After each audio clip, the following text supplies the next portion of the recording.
defensively for the Knicks. Can they match up with Capella and company on that front line? Knicks reset to Randall. 10 seconds to shoot.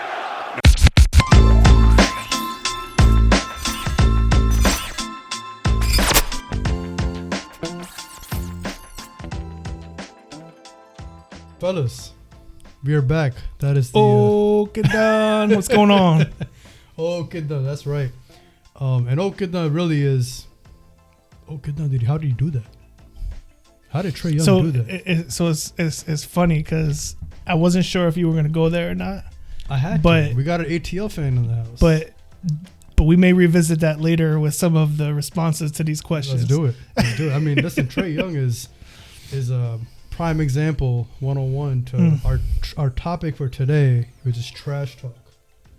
Trash talking, which is part of the game, is part of life, it's part of on the court, off the court, just regular competition, not human competition. nature. Human nature, right? Just video games, playing cards, playing dominoes, spades, whatever, hoop. You name it, you trash talking each other. Why you look at him when you talk about spades? He looked dead at me. When in fact, I've played spades more than him. You do. My bad, bro. My bad. I figured, he might have a little. You can look at him for dominoes, me for spades. All right, cool. That works. Who's got cards? You? Oh, I got cards. It's not here. Uno. You got next Uno. time. No, I love my Uno because. Oh, listen, y'all, listen. If we gonna talk about competition and trash talking, y'all don't want none of this competitive Uno fire. I mean, you're gonna lose, but it's okay. None of it. Oh, okay. It's okay, bro. We had bro. Listen, you remember Jay, boy Jay. Yes. Shout out to Jay. Man, the competitive Uno tournaments that we used to have in the dorms. Talk about changing the entire rules of the game. Like, we had our own set of rules that we did not follow. None of that bullshit that Uno puts out. You know that they're out there on Twitter, like trying to like re-clarify what you can and can't do. Yeah, that's bullshit. No, we created our own rules and we had some competitive ass Uno tournaments. Like, bruh, yeah, y'all want none of this smoke. Well, my son hits me with the reverse Uno every time I tell him something. So he got his own rules too. I gotta catch up with him. Even though this episode of Trash Talk, and we have said this privately in the past, you still bringing up the past, man. I mean, I'm just saying the past, like, dude, this is the future. So you basically gonna lose to me. We might have to make this happen in a future episode. What we just talked about was in the trash, right? In the past. Trae Young. Yeah. It happened in the past, and he still lives rent free. Listen, in the present, and probably will in the future, including the I like that. Y'all saw that? Yes. You saw that when so they were presenting something at the summer league, and Trae was being interviewed. I forget what it was now, and somebody in the crowd goes, "Fuck Trae Young," and he goes, "I like that." Yo, was it the in-season trophy? Yeah, something like that. Something like he was given the East part, and he was talking about the Hawks in there, and somebody went, "Fuck Trae Young." He said, "I like that." So, I mean, and that's like trash talking becomes an identity at some point. But we'll get into that further down. But gentlemen, trash talk, right? Trash talk it's verbal, right? It's written. It could be written, something in an ad or in the paper. You want to get a message across to somebody. It's just simply body language. Actions. Like, actions. One of the biggest trash talking moments I saw was right? Kobe talking to a fan. Shut up. 5 rings. He has a great shirt, actually. I don't know if you've ever seen it. Not this one. You got your mama's shirt. Not this one, but he has a shirt where it's an X-ray of his hand and the injuries he's had and his rings on each finger. That's a beautiful trash talking shirt. Beautiful. So, in that sense, right, I want to talk about, out of those 3 elements of trash talking, in your opinion, what is the most impactful version out of those 3? Spoken, written, or body language? Oh, it's by far actions. Yeah? Oh, yeah. Okay. It's by far, like, hands down, by far. If you can talk trash to somebody and get your point across without saying a word, it's over at that point. That's the Vince Carter. It's over. Like, I don't gotta say nothing else. Okay, sir. Actions. Quick to hear. You already know what my phrase is. Oh, I already know this one. Quick to hear, slow to speak. Because 9 times out of 10, people usually talk a lot and they're not able to back it up. So their actions got to speak louder than the words, and a lot of people don't. So it's always going to be actions. I would agree. We're in concurrence with action because listen, that end result is based on actions. Right. When you get that dub in your column, it's all action based, not talking. The talking just helps support it. So I think it's anybody can talk. Right. Anybody can talk and anybody can say anything, right? Like even going back to the Trey clip and that whole playoff series, he can talk all game, but hitting the dagger shot and going to midcourt and bowing, right? Like, yes. Now whether that borderlines on disrespectful is another conversation, right. But being able to have the actions to back it up, or if you want to take it even a little bit further back, going back to the MJ documentary, right? Like he said, anybody can talk with the lead, right? Anybody can talk with the lead. He's sitting there swinging the bat in the locker room. But like anybody can talk from ahead and be front runners, right? Mm-hmm. But can you talk while you still behind? The score 0-0, and then also still make it happen. Correct. So shout out to Gary Payton. Shout out to another young gentleman this week in one of our games. Decided to do a little trash talking pre-game, and I would say our boys heard it. And responded. I forgot about that. Prior to the game, he tried to tell us that we were gonna lose, and we're gonna have our first loss. His team took an 18-point L, so he without scoring a point in the second half. So. He might have another chance though. We'll see how that turns out. He might. But either way, I'm glad you brought that up about disrespectful, because that's another question I have, right? Trash talking is a strategic move at some point when you really get into like breaking it down and how I'm going to attack this opponent. If you're one of those type of players, how do you strategize trash talking, and then at what point does it become more unsportsmanlike? Right. So that's another question I have for you. Like, what do you think is that fine line or the unwritten, unspoken rules of really too much when it's a little too much? Well, or is there no such line? Good. Oh, my bad, man. So I want to say from the boundary settings over the last 15, 16 years, and I think y'all can agree with me. I think we can honestly say trash talk has probably went beyond trash talking sometimes of the disrespectful on the boundaries that people have created. Okay. Like, and before it'd be like this, it's like, like growing up, I'm a Ali fan. Shout out to the Ali family.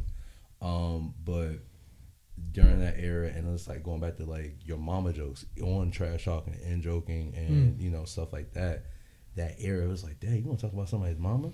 But now they gone to whole boundaries. It's like they don't even just talk about your mom. They talk about, like, from a hip hop standpoint, they go to the dead homies big time. Like, we thought, Tupac, when he said hit him up, apologize about going, no, we supposed to do sports, but that is a combative sport. No, that's trash talk. But, hit him up, the sickle cell thing, we thought, like, dang, that's me. Now they over here dropping Adonis. Like, they dropped Adonis. You like this. But do you think that's kind of being pulled back a little bit, scaled back because of this current like cancel culture environment? Right? Because back in the day, I remember KG would say anything and everything. Gary Payton would say anything and everything. But nowadays, you don't hear that same level of trash talking, where people attack your family or your kids. I remember KG called Charlie Villanueva a cancer patient. Right? You can't do that nowadays, from my understanding. So, right? So when I can't remember who else he talked to. It's something about like, he said something about his mom, but his mom was actually in the hospital with a disease. So, is it being scaled back? And is that a strategy that is being utilized? Is that something that, is there a line, right? So I think that it is being scaled back. I mean, just because of how culturally and society is evolving, which is a good thing, right? But so for me, I think context matters, and like the situation that you're in, and understanding that there's going to be players that like you can get in their head just through words, right? Mm-hmm. But like if you look at a guy like Kobe, it doesn't matter what you say to Kobe. In fact, it's probably worse if you talk to Kobe. Right.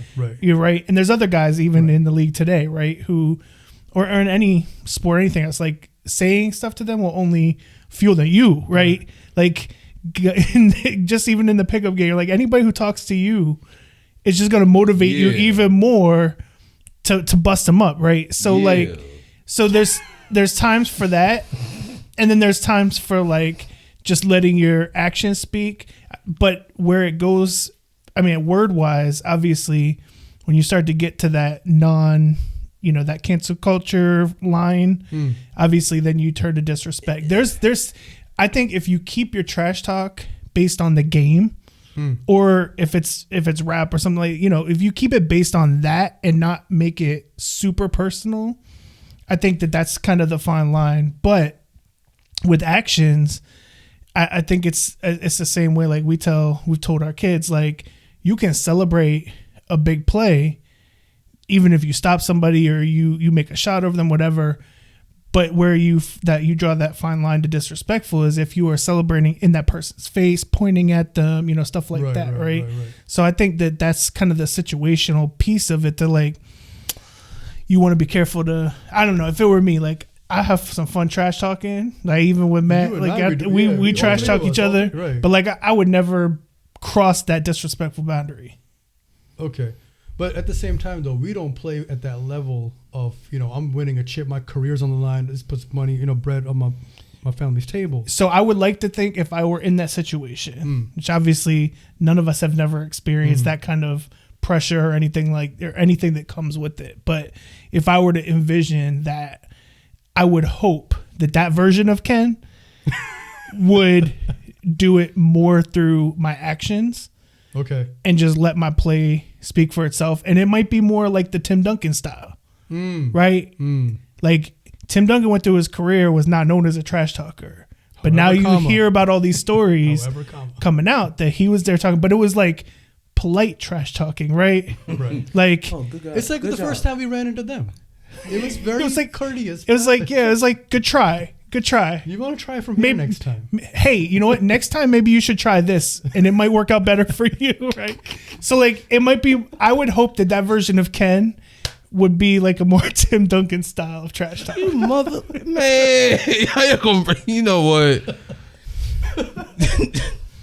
So, I don't think that was very unsportsmanlike of us.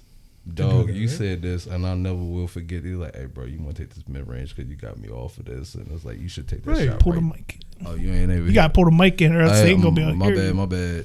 You said this. He was like, "Hey, man, you were able to get me off of that. You should have taken the shot right there." He's like, "Nah." And then you want to do it again? And I'm like, "This." Went home.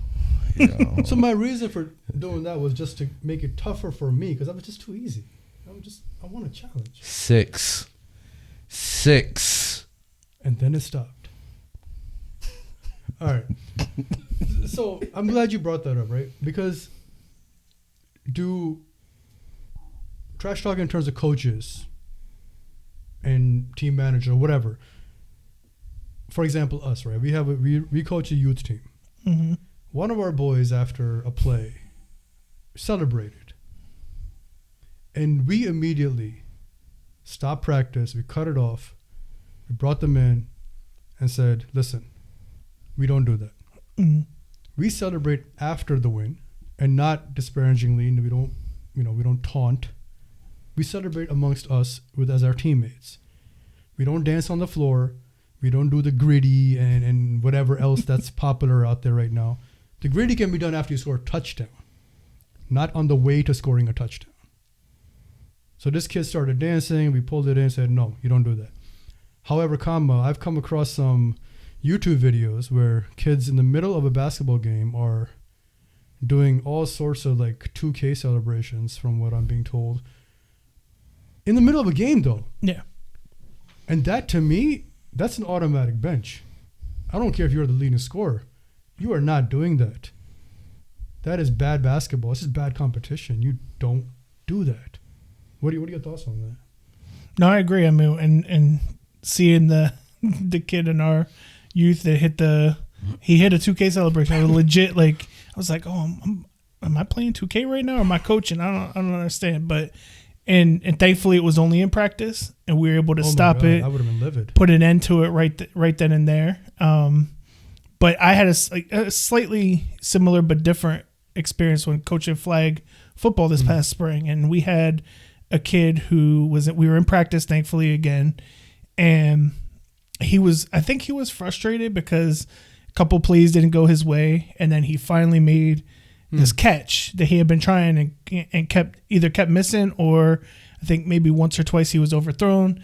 Anyway, he finally makes the catch, and his celebration was to point like taunting. As he's backpedaling, taunting, right? And it was actually a D.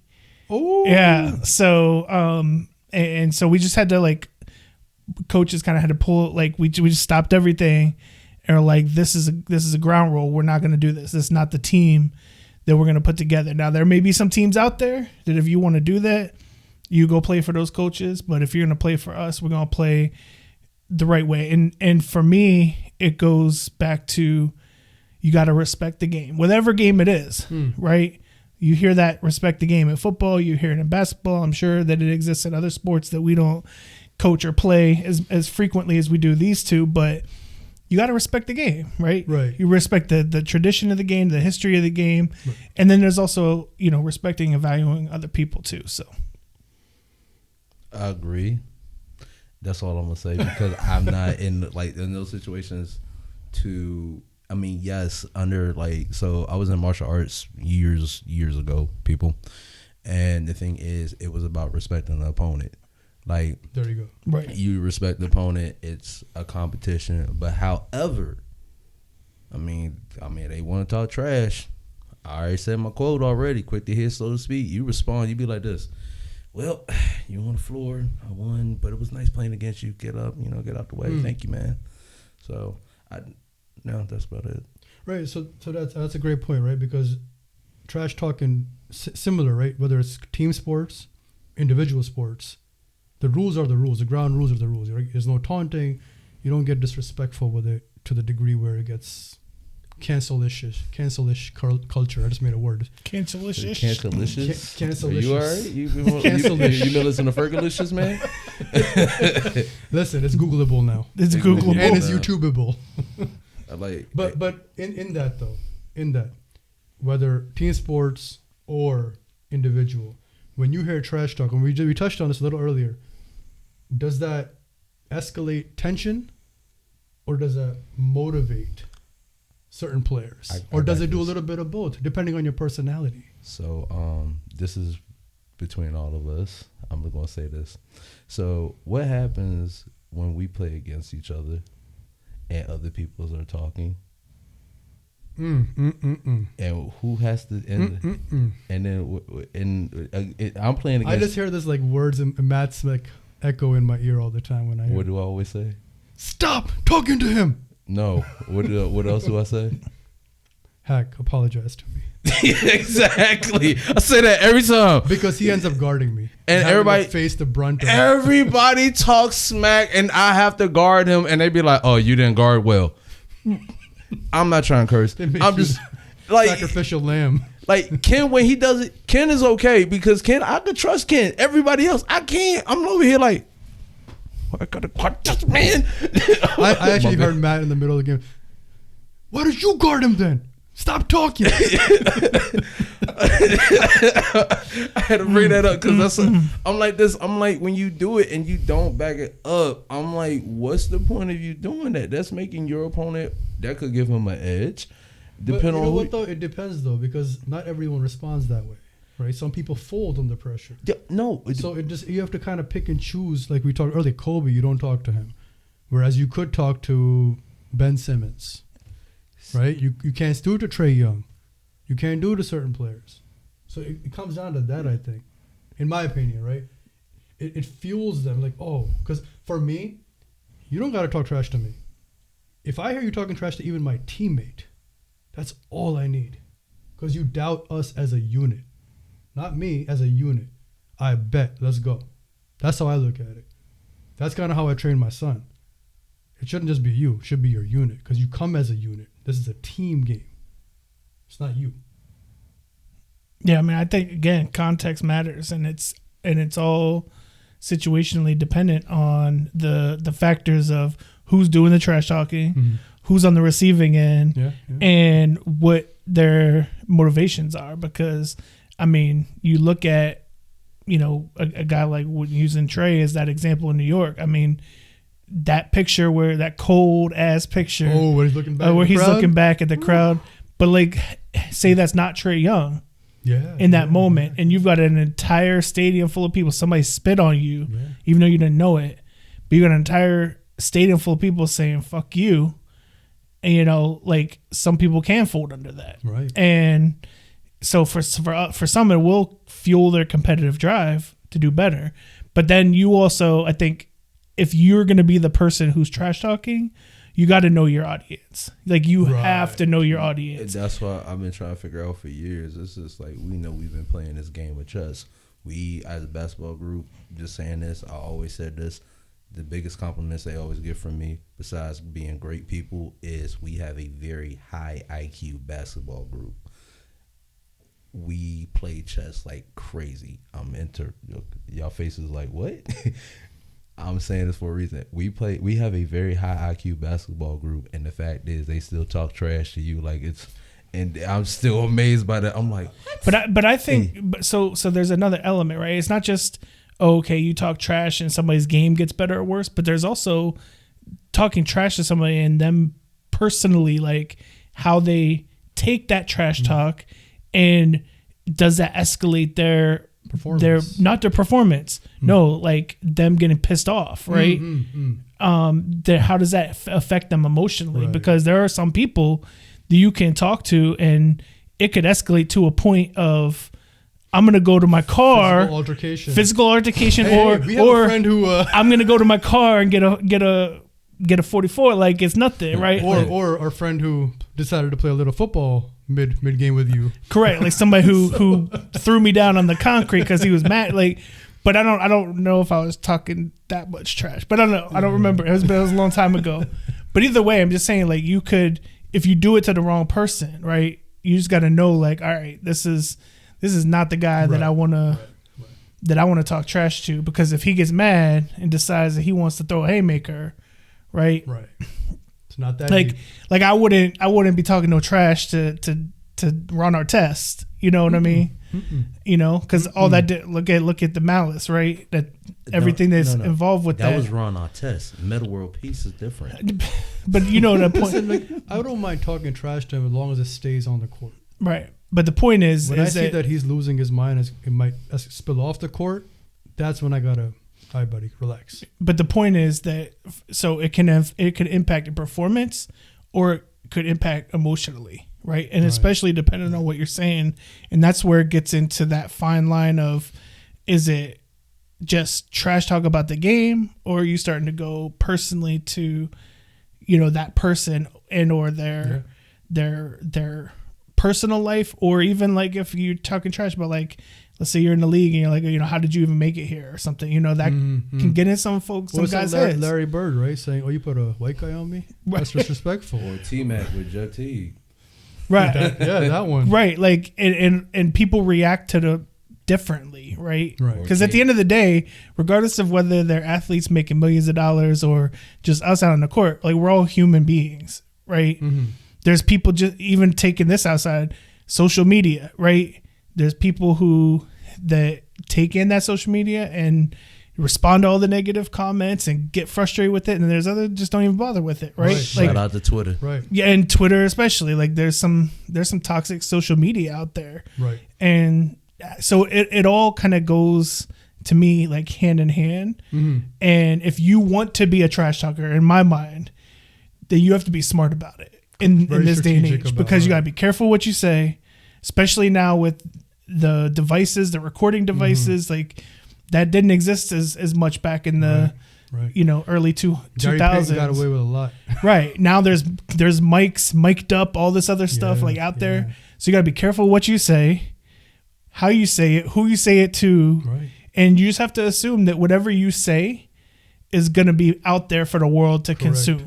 Speaking of, hold on, did y'all see Ryan Davis and KD go at it this week? Yeah.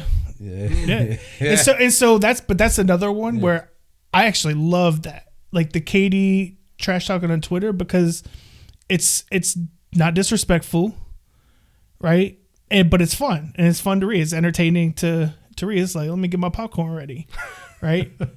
KD has harnessed that, right, in a positive way, because not only is he getting to talk about ball, which he loves, clearly, he's a hooper, right?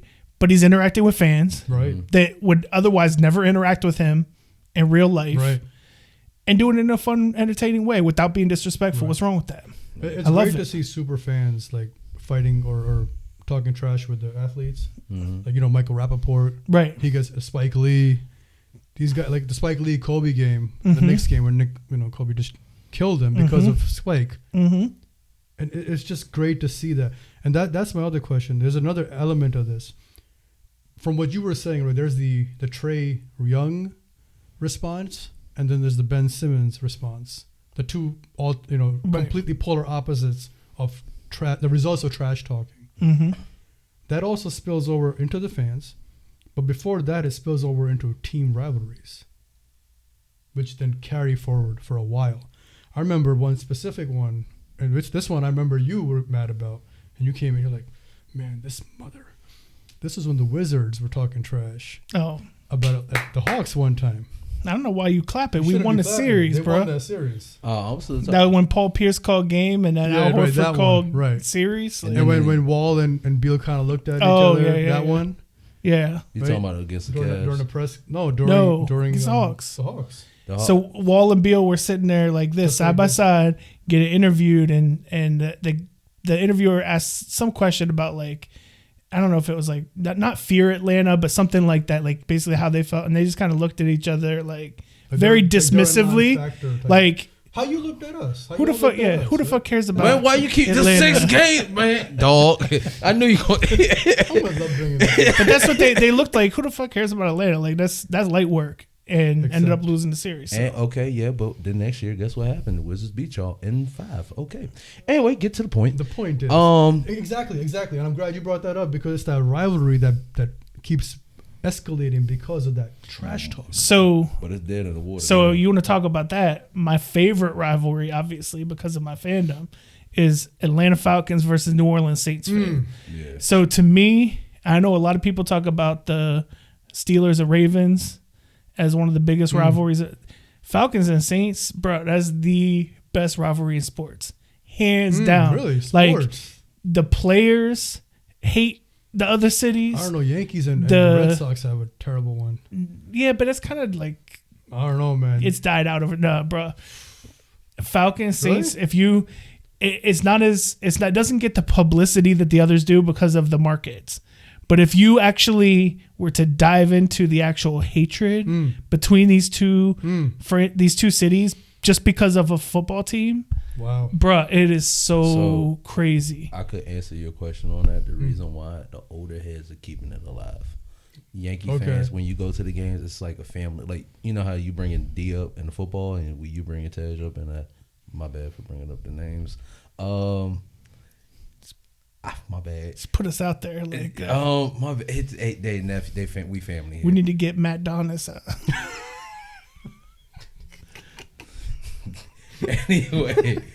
Anyway, you know how you teach them basketball and stuff. It's basically that's keeping it alive. But there's the casual person is really watching until the World Series. So that's why the fandom on that is dying. Now you want to talk about rivalry? That's a great rivalry because I love that. You know who else I love? Chapel Hill and Duke. That's a great rivalry. You're right. But then again, when the teams aren't that, so what happens is a lot of rivalries start to die out when the teams are not that good, right? That's true. But in this particular, for me personally, like it doesn't matter whether the teams are good or not. Like if Falcons and Saints, like both teams know that they're not playoff teams, all they care about is those 2 games. Like, as long as we win those 2 games, that's it. I don't care about what else happens the rest of the season. We can win those 2 games and get a high draft pick, right? Like, as long as we don't lose to New Orleans. And you're right, the old heads will, because I'm raising Dylan the same way. He's like, he don't like the Saints. Why would he like the Saints? This disrespect. No, not in my house. See, and remember the conversation? This is the question I posed to Ken, right? I'm like, bro. Oh yeah. Now imagine if Dylan gets drafted. Nope. By the Saints' #1 pick. Nope. I'm gonna pull a Archie Manning, Eli Manning to like we are not gonna go like how he did to the Chargers. We're not gonna go there. Wow. And y'all gonna have to figure some other trade out because me ain't going. Nah. Not gonna happen. What if he ends up there in the trade or something happens and it's definitely not? Control? The only way is through a draft or through a potential trade. But then he's gonna have to sit out till. Wow, you gonna sit your son? No, he ain't gonna. No, and you ain't gonna rock a Hawk, like a absolutely not. Never put those colors on. Never put. I mean. Listen, he's not gonna sit out. Obviously, he gonna have to make that bread and do his thing on the field. But you ain't gonna say I'm watching your son do his thing. Come on, man. I mean, I'm not gonna cheer for the Saints. No, I'll cheer for your son, I'll cheer for his individual success. Okay. But not the team success. So what if he? Because as long as he has his individual success, when he hits free agency, he can go somewhere else. What if he come a wideout? Huh? What about it? So he come a wideout, and then he does like Randy Moss, but instead of 3 touchdowns, what was it? 157 yards. He does like 8 touchdowns. And I'll root for his individual success, and then they win. But what if that leads to like success of the team? I mean, if it does, it does. But I'm not going to root for that. That's not like. That's my trash talk in my fandom. So I do not like that your team. son's jersey? And Saints colors? Absolutely not. Oh man, you wow. Absolutely man. not. Absolutely not. That's a true fan, Atlanta. Absolutely not. Falcons, hire this man. I love my son, but nah, bro. Nah, bro. Are we sponsored? the way he bleeds. I'm as a crazy fan, and but I'm okay with that. I'm comfortable in my own skin to be that way. I will root for his individual success, but I will not root against my squad, especially with our bitter rivals. Absolutely not. Wow. Hell no. So that's an example of where trash talking is beyond trash talk and beyond anything. But it's not disrespectful. It's like in the blood at that point. But it's not disrespectful. I'm just like, no, I can never wear those colors. It's not going to happen. But there's a genuine hatred. Black and red. We the ones. That's what we do. We the ones. Into it is that there's that general hatred though, which stems and there's a lot of trash talking which helps support that. And just from the team. I actually love New Orleans as a city. Food's good. Tons of shit to do. I would definitely go back to New Orleans. But the fans don't like each other. But that black and gold, them ugly ass colors. I'm wearing that shit. So you might not be welcome in the city, my man. No, the city's dope as hell. The culture, the like. I went there once and we went around the street corner. I was there with somebody. Bourbon Street? I don't know. I mean, obviously we did Bourbon Street. But we were on a back street somewhere. Just come out this random band on the corner. It's going crazy with horns and trombones and shit. Like it was beautiful, like so much fun. Was it before? But I never wear that black and gold. Fuck that. Wow. He might have a hard time in the city. Yeah, he gonna have a hard time. He loves the city, but he might not be welcome in the city. Hey man. Hey, it's all right though. We still love you, New Orleans. But gentlemen, I mean that's kind of what I brought with trash talk. I didn't want to speak a lot of trash talk because I mean you're already used to it. But you know. Yeah. But you know, like the thing about it is it's such a big topic. It right? is. So I think it's hard to get all in one. So why don't we do a second one? Let's do it. You want to do a second one? Let's do a second one. No, I'm out. All right, let's nice talking to y'all. All right, is that a wrap for this one? Yeah, that's a wrap for this one. We appreciate y'all sticking with us. Hopefully you can give us your trash talk stories because I mean, my God, we have tons of them. Oh my God, yeah, that would be dope. We want to hear your trash talk stories, and that'd be fun. Second best player. Oh my God! Yo, I remember that one. Yo, I'm the second best. I'm like, what? Who says that out loud? This guy came to the court and said he was the second best player because he knew Hak was the best player. Well, and then you were on the court, I was on the court, and then it was crazy because we ran a game and someone was arguing with him, and he's like, "Yo, man, after Hak, I'm the second best player." I'm like, we all just turn around like, what? No. We were trying to get people. You know that Nick Young meme where he's like, no. We were trying to get people lined up. And then he's like, "Nah, you can't put us on the same team because I'm the second." That's what he said. Oh my God, that's what he said. I'm the second best player. I'm like, bro, you got Ken, you got me, you got a shadow of Ken and me. Just the fact that you say that out loud. And then what happened the last? Wait, you didn't see it. He did. What happened the next time after we all saw each other? Remember we came. Well, he got worked. By who? You. Yep. in a one-on-one. And what was the score? I mean, a lot to a little. Yeah. He very clearly was not the second best player, but he thought he was. I mean, I admire the confidence. Bless his little heart. Poor little Tink Tink. Found out he was. On that note, we appreciate y'all. Peace.